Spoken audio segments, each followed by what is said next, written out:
जय माता दी। प्रदोष माह शुक्ल और कृष्ण पक्ष की 12 या 13 को आता है।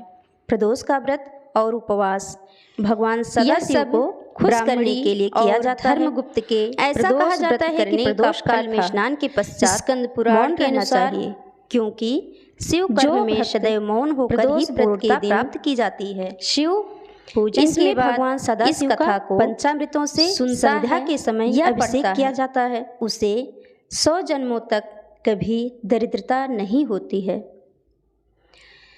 कब किया जाता है प्रदोष का व्रत? चलो यह जान लेते हैं। प्रदोष व्रत महीने में 2 बार होता है। इस दिन भगवान शिव और माता पार्वती की पूजा की जाती है। यह व्रत एक बार शुक्ल पक्ष और दूसरी बार कृष्ण पक्ष में आता है।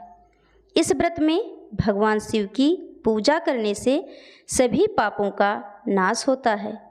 इस व्रत को वार के अनुसार करने से ज़्यादा लाभ मिलता है। जिस वार को यह व्रत पड़ता है उसी अनुसार कथा पढ़ने से फल भी प्राप्त होते हैं। इस व्रत को करने से कैलेंडर के अनुसार प्राप्ति होती है। शिव जी की पूजा का सही समय व्रत की पूजा विधि क्या है? जब मंदिरों में यह जान लेते हैं। व्रत रखने वाले मंत्र का जाप किया जाता है। व्रत के दिन प्रदोष व्रत उदय होने से पहले पढ़ना चाहिए। फिर तो नित्य कार्य करके मन में भगवान शिव का नाम जपते रहना चाहिए।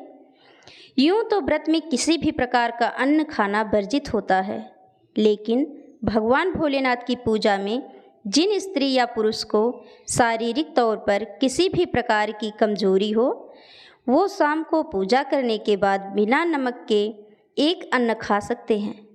सुबह नहाने के बाद साफ और सफ़ेद रंग के कपड़े पहने अपने घर के मंदिर को साफ पानी या गंगा जल से शुद्ध करें।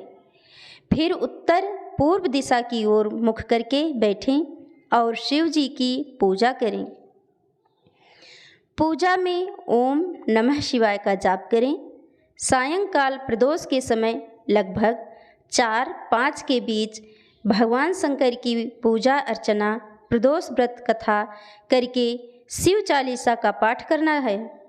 पूजा के पश्चात शिव के रुद्राक्ष की 108 माला का जाप अत्यंत सुखकारी एवं लाभ देने वाला होता है। सोमचंद्र को कृष्ण पक्ष के प्रदोष काल पर्व के दिन भगवान शंकर ने अपने मस्तक पर धारण किया था। इसमें चंद्र को प्रदोष के नाम से जाना जाता है। उपासना और प्रदोष करने वाले को सोम प्रदोष से व्रत एवं उपवास की शुरुआत करनी चाहिए। प्रदोष काल के उपवास में केवल हरे मूंग का सेवन करना चाहिए, क्योंकि हरा मूंग यह पृथ्वी तत्व है और यह मंदाग्नि को भी शांत रखता है। सावन में कृष्ण पक्ष की प्रदोष व्रत शनिवार को पड़ रहा है, तो इसलिए इसमें शनि प्रदोष कथा श्रवण करना चाहिए। तो जान लेते हैं शनि प्रदोष व्रत का महत्व। शनि प्रदोष व्रत करने से सभी दरिद्रता और परेशानी का नाश होता है। यदि इंसान को सभी प्रकार की पूजा पाठ और व्रत करने के बाद भी सुख शांति और खुशी नहीं मिल पा रही है, तो उस व्यक्ति को हर माह पड़ने वाले प्रदोष व्रत पर जप दान व्रत आदि करने से पूरा फल मिलता है। यदि व्यक्ति चंद्रमा के कारण परेशान है तो उसे वर्ष भर के सारे प्रदोष व्रत करने चाहिए। प्रदोष व्रत वाले दिन लोहा, तिल, काली उड़द, शकरकंद, मूली, कंबल, जूता और कोयला आदि चीज़ों का दान करें, जिससे शनि परेशान ना कर सके। शनि खराब चलने से इंसान को रोग, दरिद्रता और परेशानी आदि घेर लेती है। यदि प्रदोष व्रत शनि प्रदोष व्रत के रूप में आया है तो इस दिन शिव जी, हनुमान जी और भैरव की पूजा करनी चाहिए। शनि प्रदोष व्रत की कथा जान लेते हैं। क्या है शनि प्रदोष व्रत की कथा? प्राचीन काल में एक नगर था। उस नगर में एक सेठ रहते थे। उस सेठ के घर में हर सुख सुविधाएं थी, लेकिन उसकी कोई संतान नहीं होने के कारण सेठ और पत्नी हमेशा दुखी रहते थे। काफ़ी सोच विचार करके सेठ जी ने अपना काम नौकरों को सौंप दिया और खुद सेठानी के साथ तीर्थ यात्रा करने निकल गए। अपने नगर से बाहर निकलने पर उन्हें एक साधु बाबा मिले जो ध्यान में बैठे हुए थे। सेठ जी ने सोचा क्यों न साधु जी का आशीर्वाद लेकर आगे की यात्रा प्रारंभ की जाए।